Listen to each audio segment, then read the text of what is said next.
game, everyone. This is Rich Ramon, and you're listening to Still Toking With. Yeah. Greetings, my friend. This is the brain of TV's Pinky in the Brain. Yes, and my human avatar, Maurice LaMarche.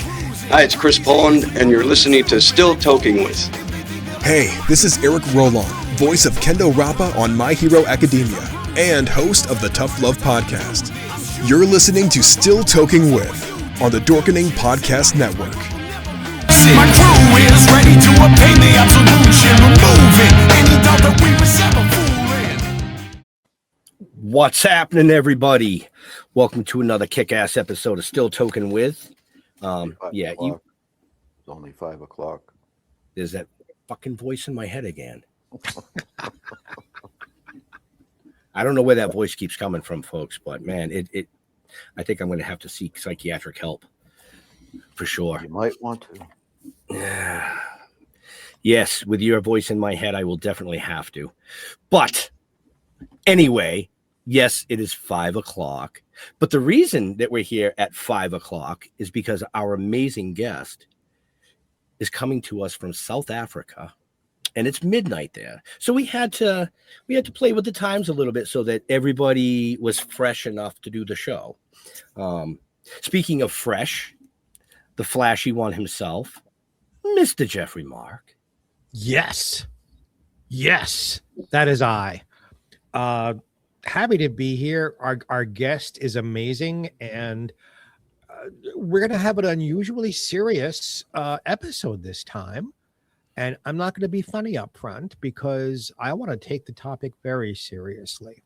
So I've got my sparkles, and I'm ready to be funny a little later in the show. So let's get to the show, which means our handsome co-host with the amazing backdrop, Jeff Holman. Merry Christmas. Happy holidays, Merry Christmas, Happy Hanukkah, and all that good stuff to all the people out there that are wonderful. How was that? That came out pretty good, actually. Yeah, were sincere and everything. How friggin' long did you have to rehearse that? I didn't. It just rolled off my tongue. Too easy. Not going there. Nope. Yeah, okay. I didn't get anything from that one. That's all right. This is going to be an interesting one. I think that there's a lot of unknowns out there that, and I think people just close doors on shit like this too, for whatever reason. And, I'm looking forward to bringing some of this stuff out in the open into light and actually educate myself on things that I'm learning all about this. So let's just get it going. Sarah McCarthy, welcome. Hi there. Thank you so much for having me on. Oh, thanks for joining us. Like I said, midnight there. So we appreciate you staying up to come on and shed some light on your new book, which is entitled Blue Butterfly. There's more to it, folks. That's in the description in the show notes up above or down below, but we'll get into all that, as well as the links if you'd like to purchase the book. So, yeah. I think that the first thing I want to ask you is, how difficult was it to actually write this book? It was not easy. I'm a first-time writer, and as any first-time writer would possibly realize, it's not an easy task just to set out and write a book. But the survivor story, who I tell in my book, Blue Butterfly, has been a long-time friend of mine for 15 years. And when I heard her story, which diverges sharply from other survivor stories, I knew that it had to be told because it was completely different to what the public perception is around Jeffrey Epstein. So the survivor's name is Juliet Bryant, and I have been a good friend of hers for 15 years. So she endured her trauma in silence for 2 decades until Epstein was arrested and obviously died in August 2019. It was only after he was arrested and his death that obviously the press picked up on the story. I'm not sure why they didn't pick up on the details before that time. And basically, what happened is because her name was on the flight logs, her phone began to ring with reporters wanting to find out more about the story. And it was only then that she actually told anybody, including her mother, what had happened to her. So, although I had been her friend for many years, by then it was almost a decade, I had never heard her mention the name Jeffrey Epstein, and I didn't know what she had been through. So, yes, she only divulged all of this once he had been arrested and, put in prison. Sarah, you mentioned that your friend's story differs from what other survivors have said. I know what it is, but for our fans and friends who are watching, how does it differ? Well, when I first spoke to her, I was actually living in London at the time, and this was 2019. So when she first let me know that she was an Epstein victim, she sent me a link to an article explaining, her name was in the article. And it was only when I got back to Cape Town that I met up with her face to face. And this would have been about January, February 2020. And it was during that face-to-face meeting that she told me what had happened to her, and it was actually during her last trip with Epstein. So what people also don't realize is that he didn't keep his victims chained up in a basement. They were free to come and go as they wanted to a certain extent. He was very clever, and he manipulated them with threats and promises. So she was actually sent back to South Africa. And what most people don't realize is because he threatened her and sort of coerced her, she then felt under his control, and she flew back to the United States to when he wanted her to return. And she did 4 trips in total with him. And the final one was he flew her to New York, and from New York, he then flew her to his ranch. I think maybe most of your viewers would know that he had a ranch in New Mexico called Zorro Ranch. It was a 10,000 acre compound in the middle of the New Mexico desert that was very secretive and very guarded. So she was flown back there on her last trip, and this would have been June 2004. And when she was there, she, for some reason, he didn't sexually abuse her. And for a man of Epstein's appetite, this was something that was unusual for her. She had a terrifying flashback after she got back to South Africa of her waking up naked in a laboratory, and a laboratory type setting, and a female doctor was operating on her without her knowledge and without her consent. And this doctor was doing something around her abdomen. So when she came around, she said she felt like she was paralyzed, possibly muscle relaxants that would be given to her as part of anesthesia. And she couldn't move, and she was terrified, but her eyes opened, and she gained consciousness. And this doctor saw that she was awake and conscious and placated her and tried to calm her down, saying, "You're okay, everything's okay, don't stress." And she went to work on her abdomen, and Juliet said she could feel the pressure of her touch, but no pain. And she was doing something down at her abdomen. So this is why her story differs so sharply from other survivor stories. But I have got some sort of corroborating evidence to suggest that she didn't create this out of thin air. Especially when you look at Epstein's self-professed claims that he wanted to seed the human race with his DNA and his eugenics ambitions, and specifically seeding up to 20 women at a time at Zorro Ranch. When you piece all of these things together, it paints a rather dark picture. I don't think most people even think it went that deep. I certainly never did. To me, Epstein was just he was a predator. But to bring in, surgeries and all this dark kind of stuff, genetic manipulation kind of stuff, maybe, I don't know. I mean, that's disturbing. That's very disturbing.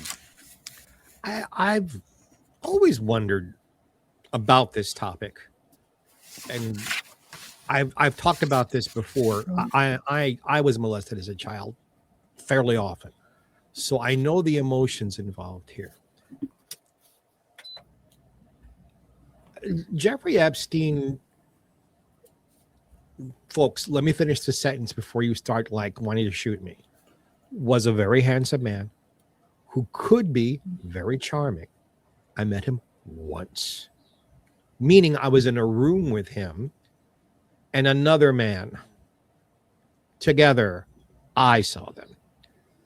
And I thought, all right, but halfway across walking towards, the vibe I got, the energy I got was so sleazy and so disgusting. Do you see how I'm retreating? That's how I retreated into the room.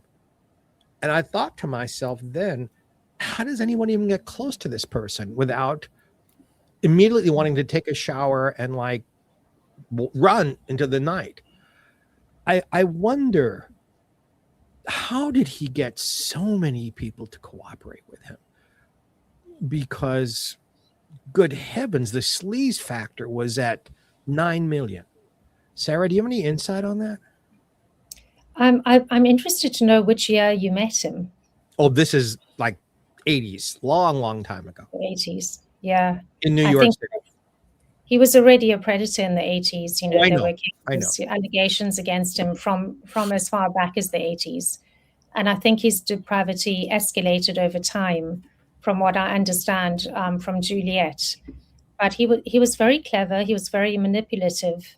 And when I read Virginia Giuffre's memoir, Bless Her Soul, I realized that he pushed the girls to do different things.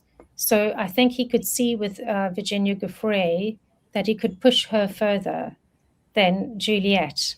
So Juliet never had to endure what she had to endure. Juliet went to the same school that I went to, which was a private all-girls school. And she came, South Africa's quite a conservative background, whereas Virginia Giuffre had already been trafficked by Ron Eppinger before she met Epstein, and she had already suffered abuse. So when Juliet was recruited by Epstein, it was 1 month later. In fact, pretty much the same month, which would have been September 2002. So he was very clever. He had a game of escalation, and he played it very carefully with Juliet. The first trip he took on, which was to his private Caribbean island, and he managed to take her away from South Africa, away from her family, on the pretext of modeling for Victoria's Secret. So he organized her modeling visa in record time. It was about 2 weeks, which is impressive even for a legitimate modeling agency, which he did not have. Then he paid for her flights. He said, don't worry, we're going to fly you over. All of these expenses will be deducted against your future earnings. So he was very clever, and he took her away from all her lifelines. And she landed in New York and immediately was whisked away to the island, and she didn't know what was happening. She thought, obviously, I'm going for a shoot because we're going to the Caribbean. It's Victoria's Secret. They may want to do a bikini shoot, etc., with me. And as soon as he had her in that situation on the island, he then got in another girl who he obviously knew previously. And they tried the escalation game. What should I say? He tried the escalation game. I'm not pinning it on the poor other victim who was there. But immediately he said, let's watch a movie, which was apparently a favorite pastime of his in the evenings. And he would put one girl on one side and another girl on the other side. And on that sort of first or second night, she then started performing oral sex in front of Juliet. who was completely shocked because in her mind, sex was only something that was performed, in private between two people. So she got up and ran to her cabana crying. And what was interesting about how Epstein responded, he actually got up and followed her and went into her cabana and apologized to her and said, "I'm so sorry." So he was very clever and very manipulative. And he realized he had pushed her too far in the game of escalation too quickly. And this was something he did with a lot of the girls. So he would probably manipulate the situation according to the girl and know how far to push them, if that answers your question in any way. Oh, beautifully. Right. Mm. Do you think in the research you've done, because I've thought about this, Epstein just an evil human or evil human with heavy duty mental illness? That's an interesting question. Not that it excuses anything he did. I just can't imagine a human being doing what he did to so many people for so many years, involving so many other males in it with him. Yes. I just, evil does exist, and he's a very good poster boy for it. But I have to wonder just how sick was this man? I would say incredibly sick. I go into it in my book a little bit. How did he have the stamina and the strength to, he was traveling with 2 or 3 girls every trip he was on. He was taking them each into the bedroom 3 times a day. So that means that he was having sex around 9 times a day. What human has the strength or the stamina to do that? And keep wanting to, it defies all logic. And I can't pinpoint it exactly. There was some mental illness that no human can understand, because I don't think even a sex addict has that sort of stamina or desire. I was just going to say that. Yeah, no. That's a lot of little blue pills. Which they didn't have right way back. So this was we know of. This was 2002 to 2004. I've looked at a lot of different theories, and there's somebody's been helping me with the fact checking of the book, and he pointed me to a satyr, which is this sort of like demonic entity that has like no. There's a condition that springs from it called satyrisis or something like that, and one of his friends actually said that he suffers from this condition, satyrisis, which is almost like I don't even know if I'm saying it correctly. It's the first time I've mentioned it. No, you're pronouncing it correctly. Yeah. So Stuart Pavar, who was a colleague or an associate of his, he started the New York Academy of Art with Andy Warhol years ago. Yes. And met Epstein, and he said he suffered from this condition. And I think Elaine Maxwell said something along the same lines, that he had this medical condition that was diagnosed by a doctor that he needed to have at least 3 orgasms a day. And she couldn't keep up with his sexual demands. And that's why she alleged that she recruited all these young women on his behalf. So maybe it was a medical condition. I don't know, but it seems non-human to me. You could have just got a blow-up doll and called it a day. I mean.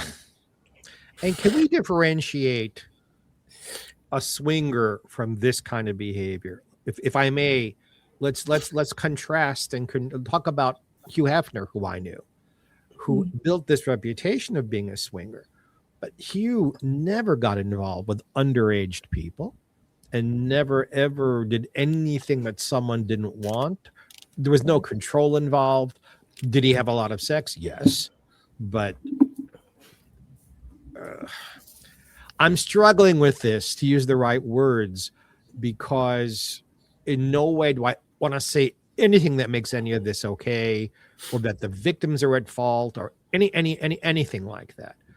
But we haven't really addressed the underaged part of all of this. In your great research for the book, have you come across anything that speaks to why underaged people and what the psychology of that is? Because I have never ever understood. I never understood why I was hit on or why anyone else under the age of 18. I just don't get it.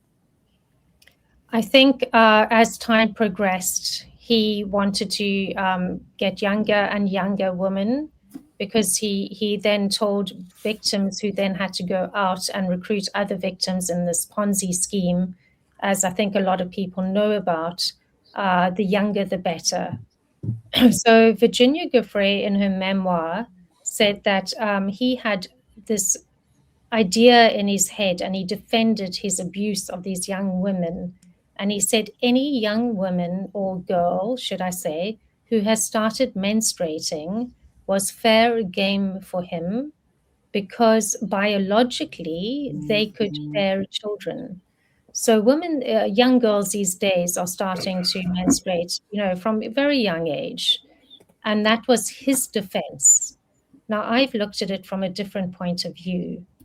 Juliet, when she had this horrifying experience in New Mexico, strongly believes that her eggs were being harvested. And if you look at Epstein's defense of why he trafficked all these young women, they were all around the prime age of egg harvesting. So apparently women around the age of 17 to 19 produce the healthiest eggs. So if you're wanting to harvest eggs, these are the women that you would be recruiting and trafficking. So Juliet's theory, yes. Egg harvesting. I'm sorry. This is just disgusting. Not you, young lady. I'm talking the topic. Yeah. How would that even come into someone's head?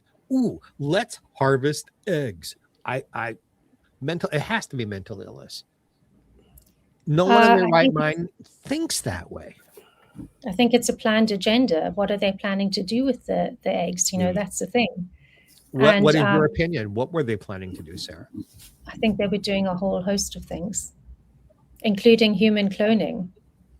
If you look at another sex addict, sex abuser, Peter Nygard, who is a Finnish-Canadian fashion mogul, he was also caught on camera, on a hot mic or a hot camera, soliciting women for their eggs.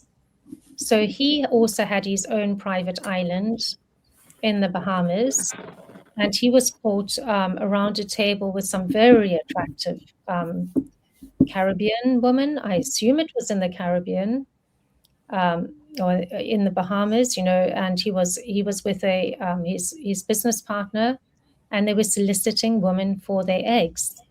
And on camera, he said, I've spent up to $60,000 paying women for their eggs.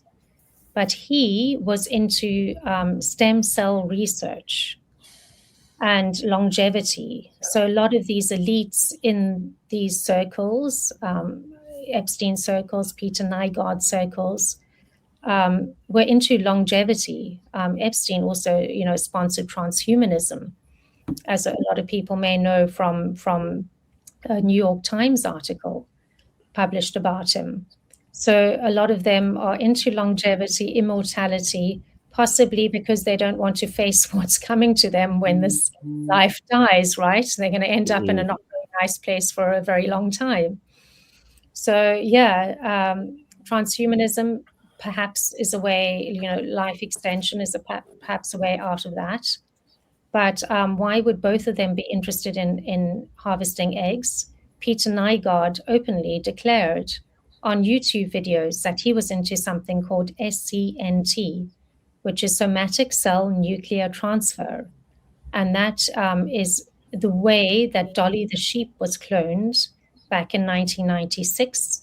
Mm-hmm. It was Epstein's associate and close associate, Bill Clinton, who then banned the use of federal funds for human cloning after Dolly the sheep was cloned. And I didn't tell you this part about Juliet's recruitment. So she was recruited by Epstein when he flew to South Africa, and the date was the 26th of September 2002. We know this because of the flight logs. And Epstein flew into Cape Town with a very high-profile entourage, and that included Bill Clinton, Kevin Spacey, Chris Tucker, and some other high-profile individuals. So Juliet met, she was out in a bar that evening, having, out with some friends. She was a young psychology student, and she was studying psychology at the time, but also modeling part-time. And a lady came up and recruited her, a very attractive African-American model who came up and said, "Would you like to meet the King of America?" So she said, "That sounds amazing. He can launch her career internationally." And he's here with no other than Bill Clinton, who had just previously been the president of the United States. So, what other legitimacy do you want? And she went along that very evening to meet Bill Clinton and Epstein, and the celebrities were there as well. And she said when she met Bill Clinton, he held onto her hand for a long time while he was speaking to somebody else at the table. And that interaction made her feel quite uncomfortable because he held on to it for a while. And then she was invited to a casting the next day. And while Epstein had actually set up an entire fake casting for her with 3 women who claimed that they were from Karen Models, and she knows who these 3 women are. Some of them are co-conspirators, including Sarah Kellen, who organized his massage schedule. And they all pretended that they were model scouts, looked at her modeling portfolio, said it's amazing, sent her through to meet with Epstein. But while she was having that fake casting in the Cape Grace Hotel in Cape Town here, Bill Clinton walked through the living area and said hi to everyone. So she thought, well, obviously this guy's very well connected, and he can do what he says. He can launch my modeling career internationally. So that brings us sort of full circle back to why she bought into the story. But what he was doing with the eggs, I don't know. Is it cloning? Is it creating his own superior race? I'm not 100% sure. It can go pretty deep.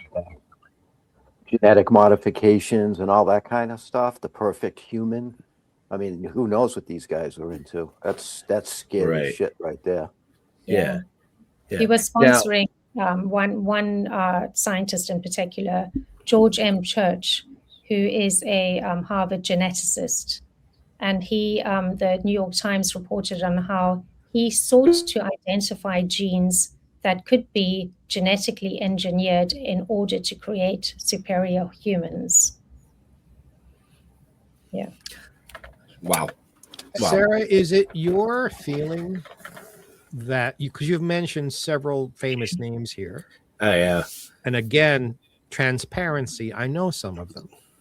Is it your feeling these famous names were abusing underage girls, or were they there just for the yayas and the ha-has and look at us? And I mean, there are people who go along with swinging just because, ooh, this is exciting.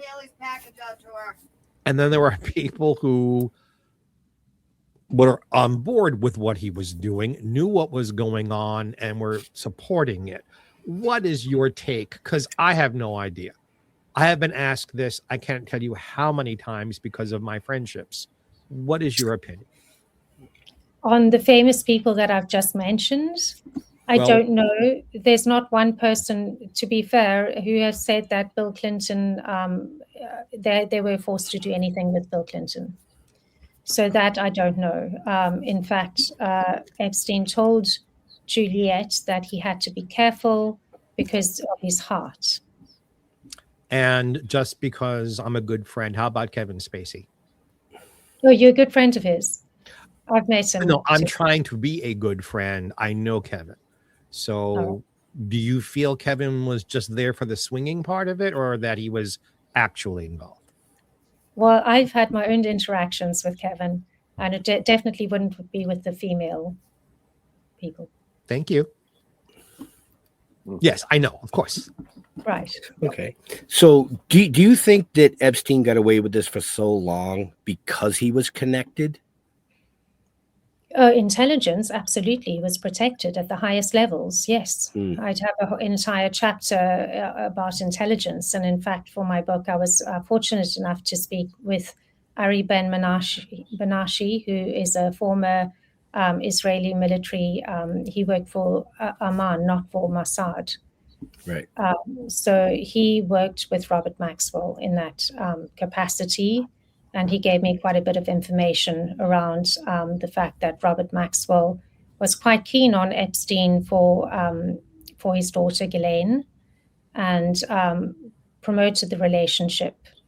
And he spoke about how he worked with Robert Maxwell and how Robert Maxwell then encouraged Epstein to be invited into the ongoing arms deals that Israeli intelligence was brokering with Iran at the time during the Iran-Iraq conflict.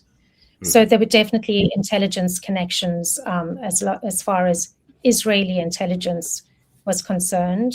This was Amman, not Mossad necessarily. So most people always say Mossad, but I don't know if that was necessarily true. But on another side, when Epstein threatened Juliet, he brought her into his office before he sent her back to South Africa after the first trip. This was in Palm Beach. And Juliet remembers this incident like it was yesterday because it was so threatening.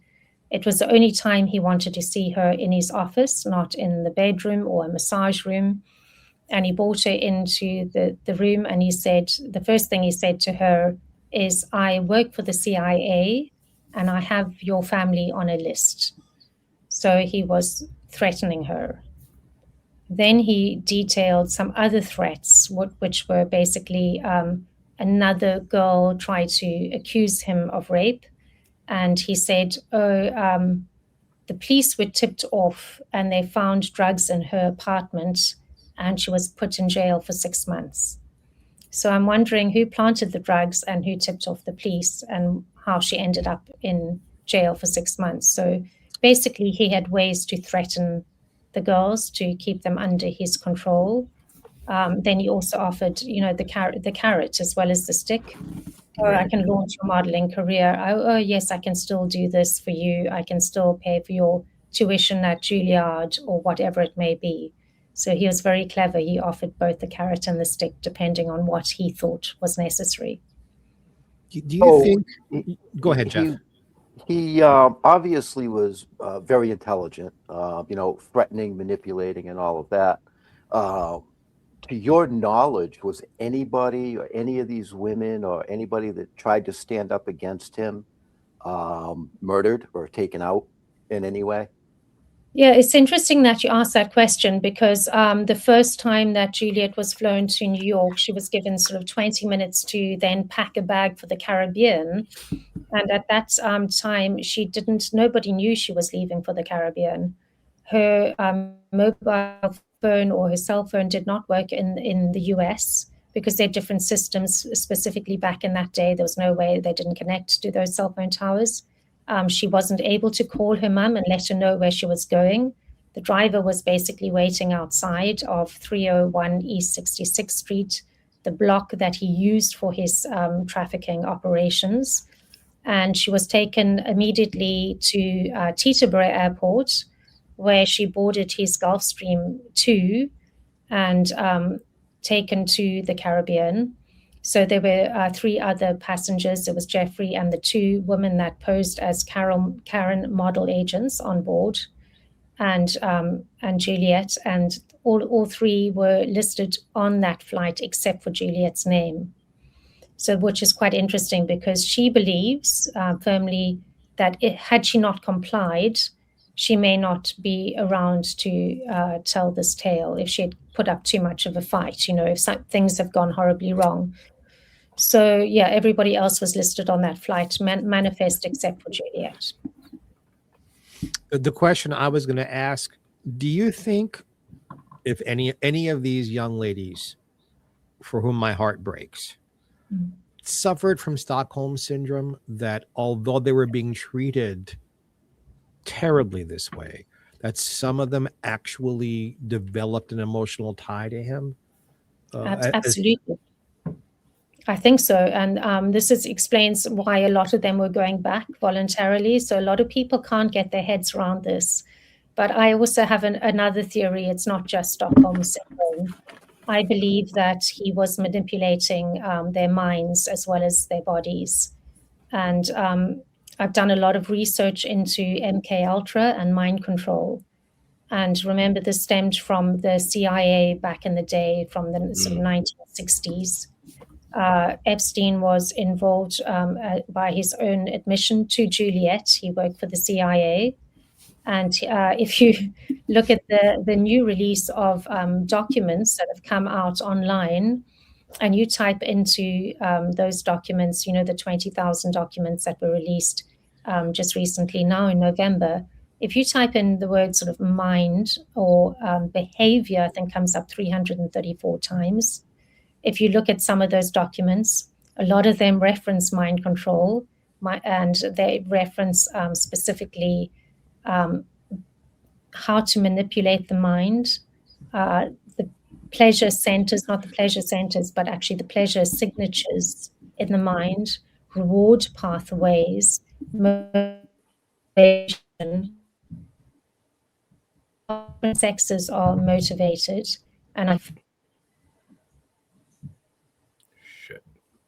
Interesting. Hello? There you are. Hi there. What was I cut off? Sorry. Just every time I get into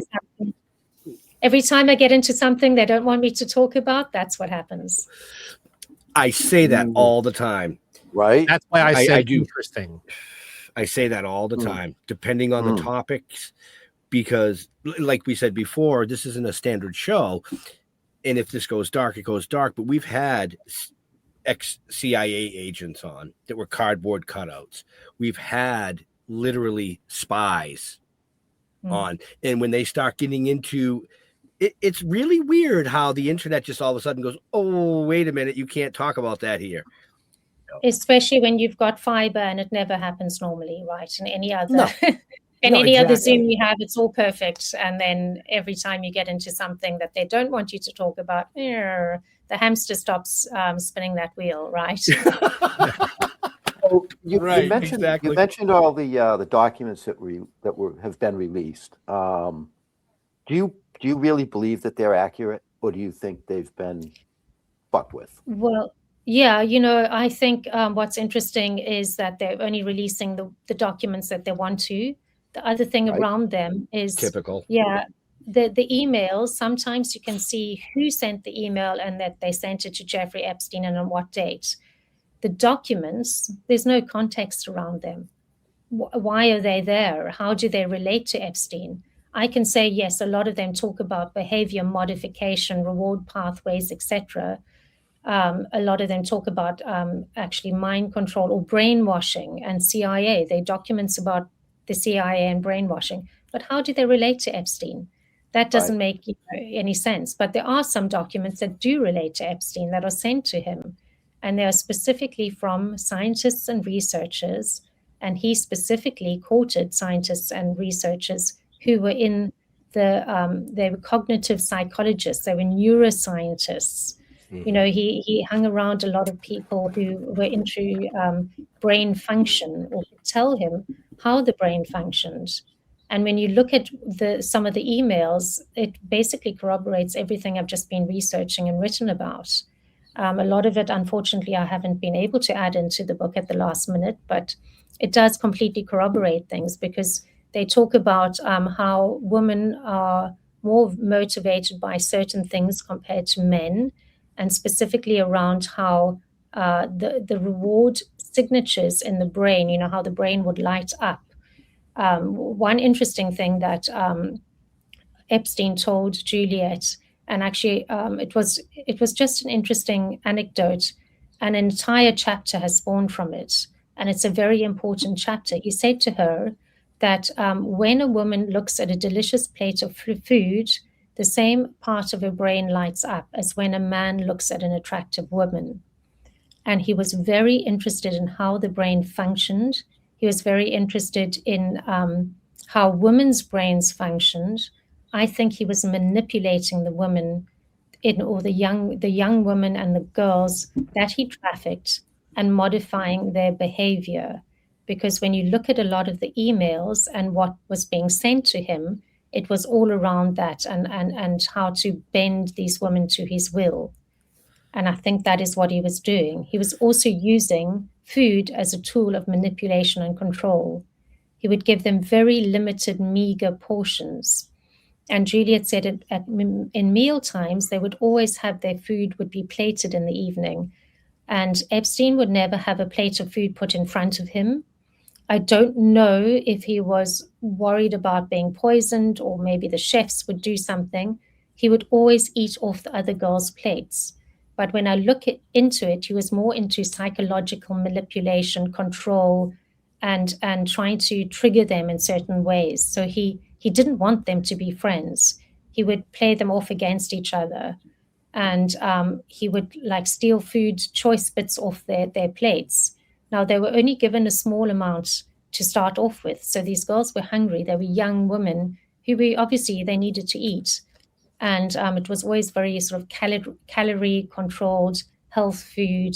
A lot of it was vegetarian, pescatarian, never meat.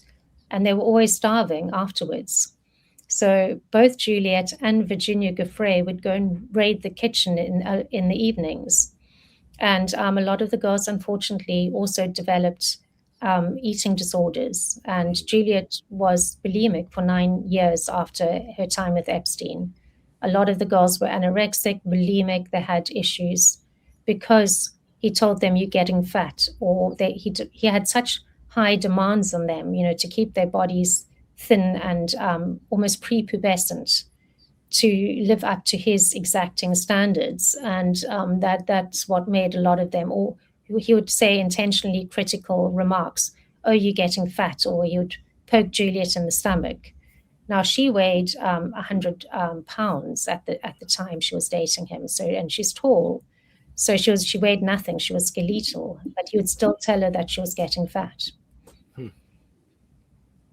Yeah. Unbelievable.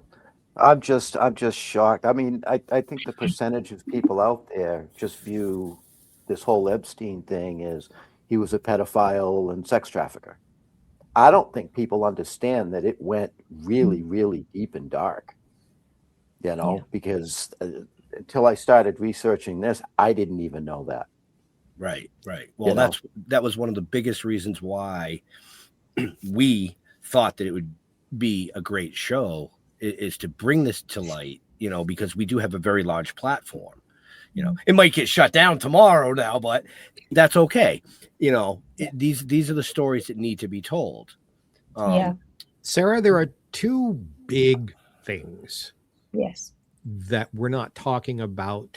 And I don't know if you have opinions about them or if your research gives you informed opinions about them. But if you mention the large picture of this to most people, the two things I think one would hear is, did Epstein really commit suicide or was he murdered?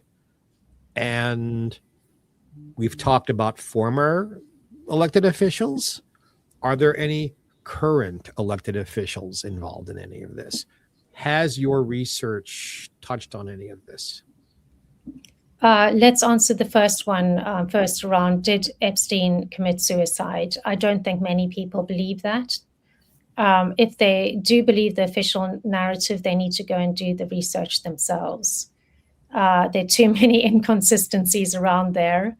I know William Barr, who was put in charge, well, he wasn't put in charge of the investigation. He was Attorney General at the time. So therefore, he personally oversaw the Department of Justice's probe into Epstein's suicide. And I can't remember the exact words he used, but it was like a shitstorm of monumental proportions, like everything went wrong. But that's not what happened.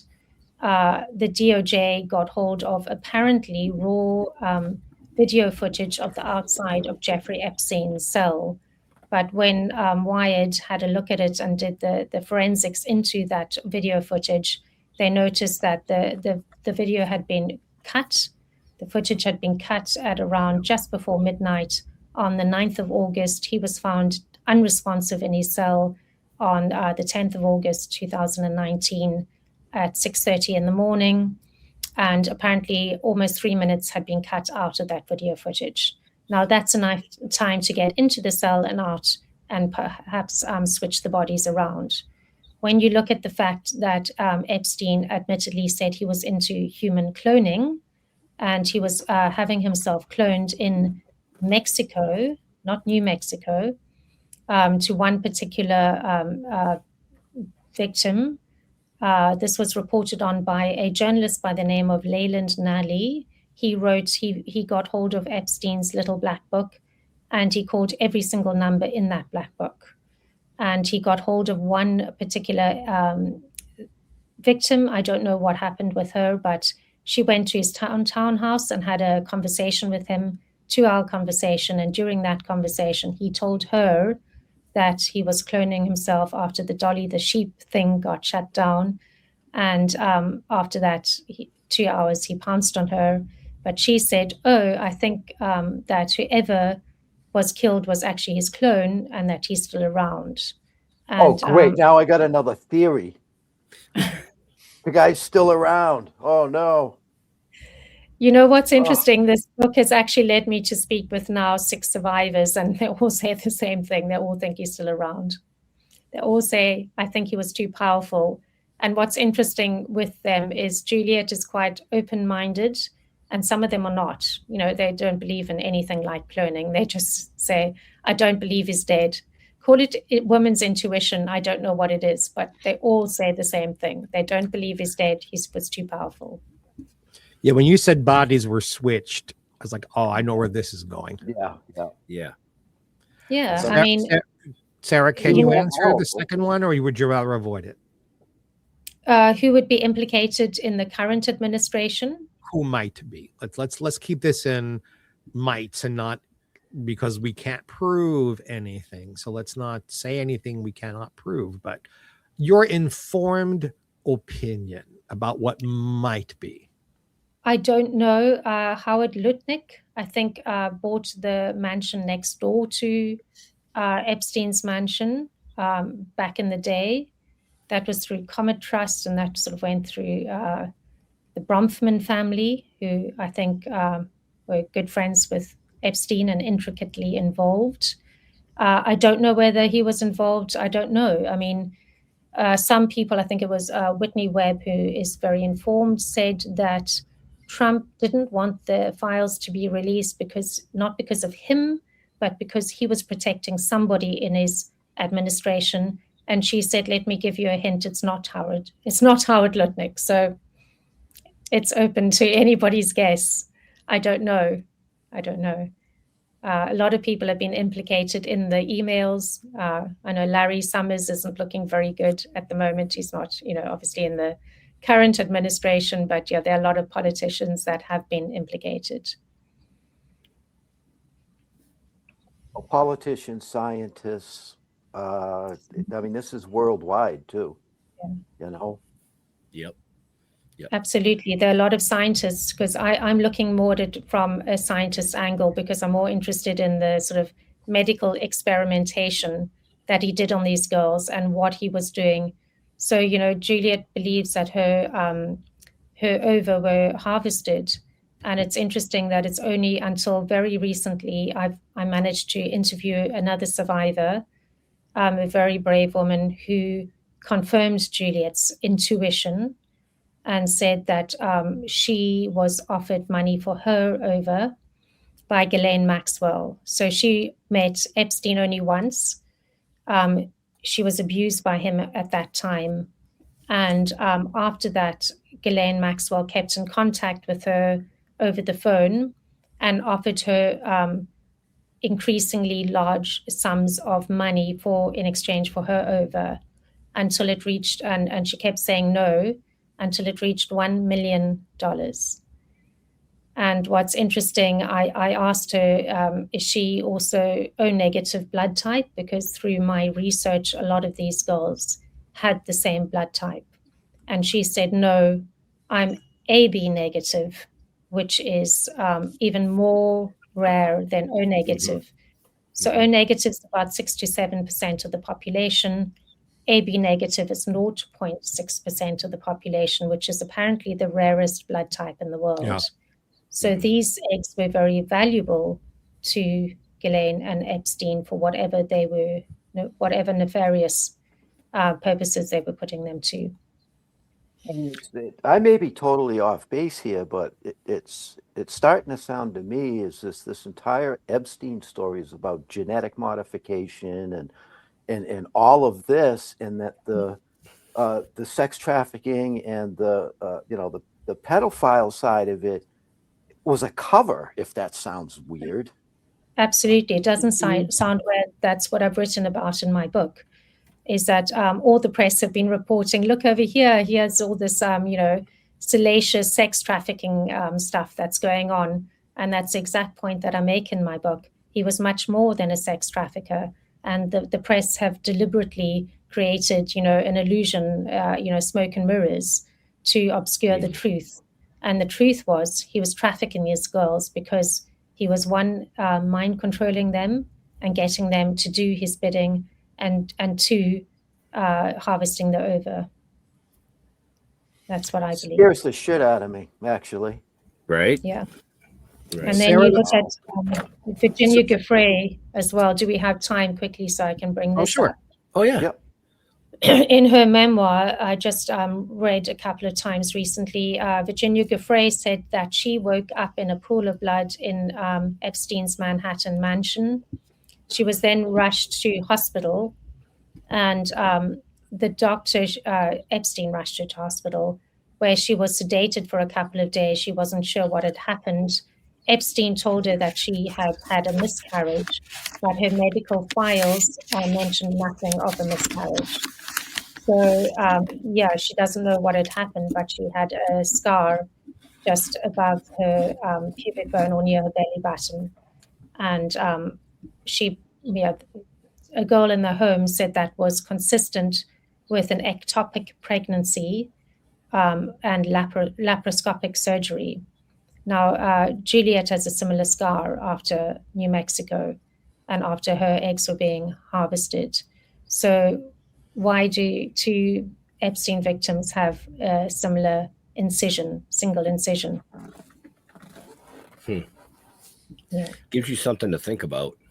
So that I can A lot of sleep stuff I don't want to think about. So that I can Right. sleep tonight, Sarah.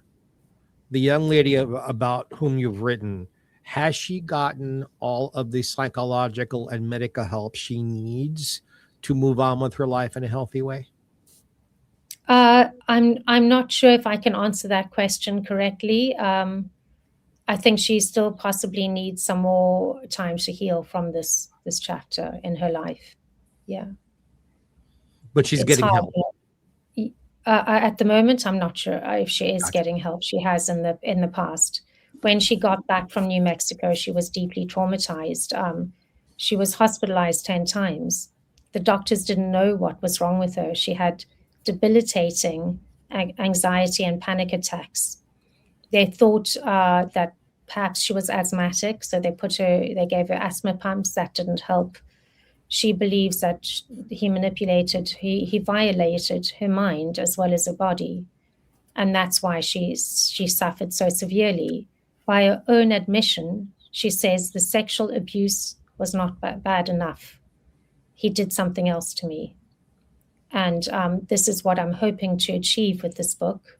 I know it's a very dark subject matter. I don't want to stress everybody out, but I'm hoping to find out exactly what he did so that these victims can therefore understand the truth and begin to heal. Because Juliet's not the only one that is stressed out. A lot of these victims have really been through the ringer, and especially at the moment with all of this being up in the press again, a lot of them have been unable to speak out because they have been so hurt by what has happened. And I believe that it's not all through sexual abuse, it's from other abuse that he inflicted on them. Now, do you feel personally that you're putting yourself into a dangerous type of a situation just by bringing this all to light? I mean, there's a lot of powerful people that are supposedly involved in this, you know? I mean, do you feel threatened at all? I have been. I figured. That's why I wanted to ask you. Okay. That answers that question. Yep. Plain and I- simple, right to the Plain and point. simple. In my 12 months of being a co-host on this show, I don't think we've ever, the three of us, sat here with these looks on our faces, not knowing what to say next. I usually have a lot of questions. You gentlemen touched on all of them, but just listening to Sarah talk about the other side of things, sexual abuse and trafficking, you know, but the medical research on humans, I'm completely blown away. I am completely blown away.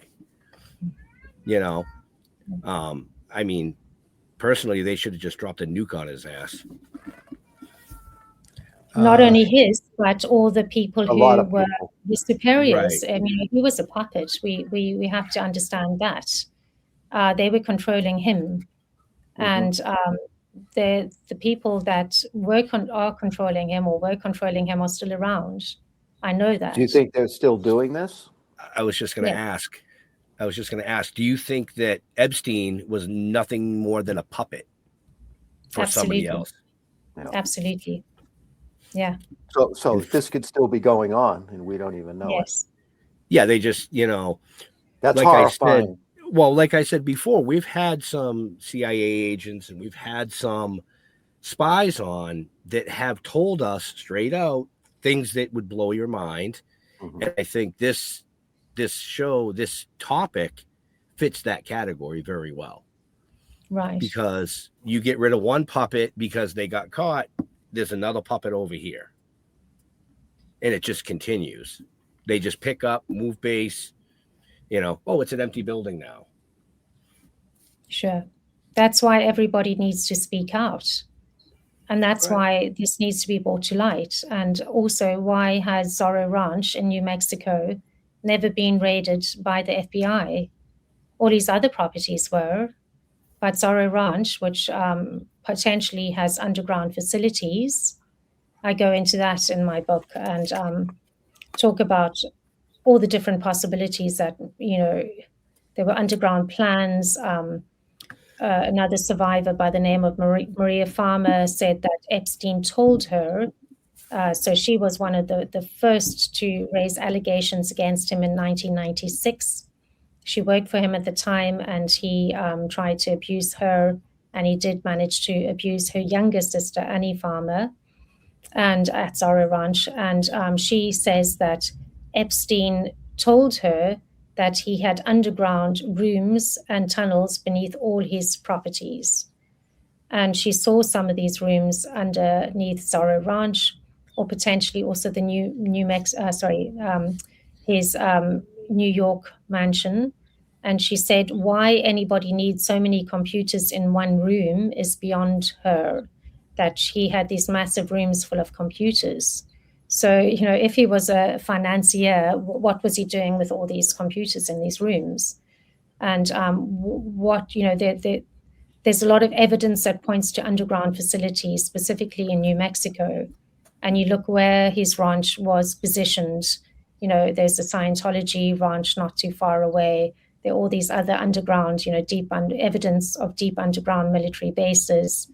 There's two YouTubers who wanted to buy the ranch, but if they went to go and view it, they had to sign an NDA, which means that they wouldn't have been able to produce their documentary. And the documentary that they produced sort of points to underground facilities. They got quite a lot of evidence. Epstein's also sat on the board of a company called Life Shield Bunkers, and they phoned the somebody who worked at the company and spoke to them about it. And this company produces underground bunkers. And, you can go and look at their website. They show all these underground levels for future catastrophes, etc. But Juliet would have woken up somewhere that would have had a laboratory type setting, and that I firmly believe is underneath Sorrow Ranch, and why it has never been raided to this day. You're a brave lady, Sarah. Right. Right. And very intelligent. That you have so many dates and pieces of information right off the top of your head is amazing. Well, thank you. I haven't given you many. I've kept it quite high level and light this evening. I normally go into the dates more, but it's all late and my brain's not working to the best of its ability. Sarah, your brain has been working just fine. Yep. Just fine. If people want to know more about Juliet's story, Sarah's book, just check the show notes up above, down below, depending on where you're watching or listening to us. The links are there for you to purchase this book. Now, before they take it off. I don't think they can. It's produced by an independent. Mm-hmm. True. Which would be Trine Day. Yeah. So. Very brave publishers published a lot of books of a similar genre. Chris is a very, very brave gentleman. Yes. So, do you know Chris? We've had him on the show. Oh, you have? Okay, wonderful. Yes. Yeah.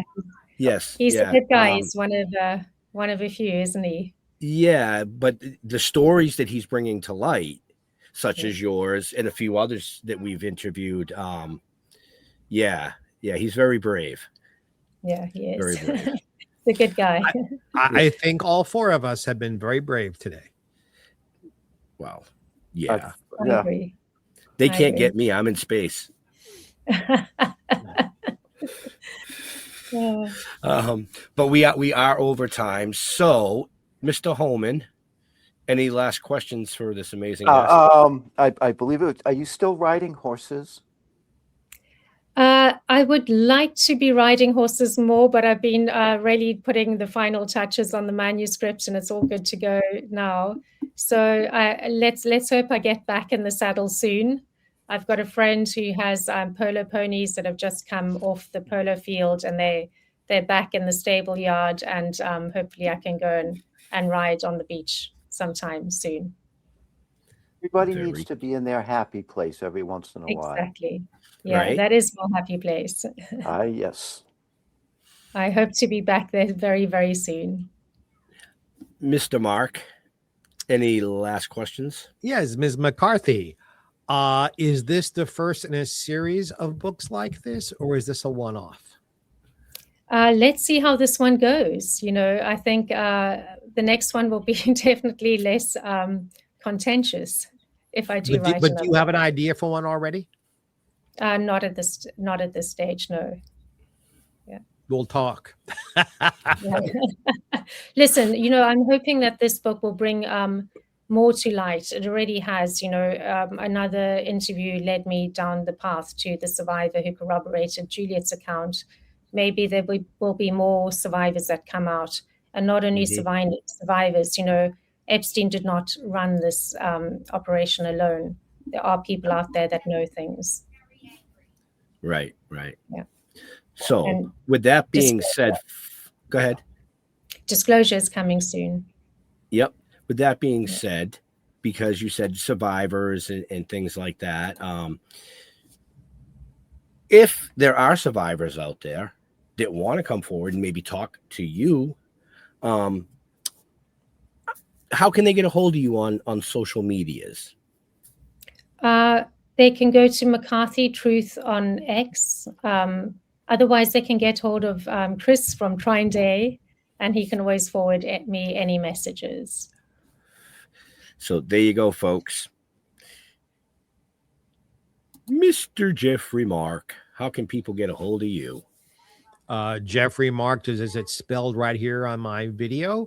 Or if you're listening to us, it's GeoffreyMark.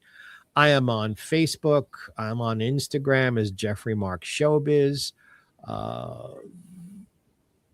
You can tune into my other shows on these platforms.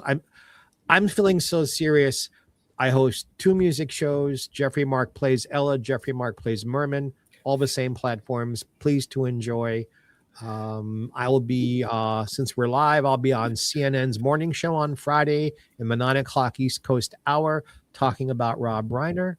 And this was quite an experience. Thank you. I'm speechless. No, For go once. to stilltoken.com. You'll find all our stuff there. Follow us on YouTube, Facebook, Talking with the Dead. And Sarah, I don't think I've ever, after 6 years of doing this, I have never gone down a rabbit hole so far. Yeah. Oh boy. It's unbelievable. And I'm big on researching that kind of stuff, but I never expected that such darkness to what you just brought to light. How's that? Right. No, 100%. Yeah. So thank you. Thank you. I've got a lot of research to do and a book to read, apparently. There's a lot more in the book that I don't go in, I haven't gone into, an hour is not enough time. I need 10 hours to touch on all the topics. Got to read the book. Well, we want to give people just the tip of the book so that they purchase the book and they can actually read it for themselves. Right. Again, as Jeff said, stilltoking.com, and you can find everything you want to know about us, our appearances, the show. All these are cataloged there and on YouTube and multiple other places. We want to thank Sarah for taking time out of her sleep because it is now about 1 a.m. there. So we don't want to keep her too long. To all our veterans and first responders, we want to thank you for doing what you do so people like us can come up here and do what we do. Stay safe. We'll see you next week. No, actually, we won't see you next week. It's Christmas. So everybody have an amazing Christmas. But we will be live on New Year's Eve. If you'd like to tune in, we're doing a 2.5-hour special with, I think, 7 or 8 of our past guests. What are they up to now? And Check I the might show even notes. sing a song or two. Maybe we'll see if you're a good boy. I'm a good boy, Daddy. Make sure you check the show notes up above or down below to find out more information on Sarah and her book. So, like I said, be safe. We'll see you next week. Have a We're happy. outta here. Happy Christmas. Come on.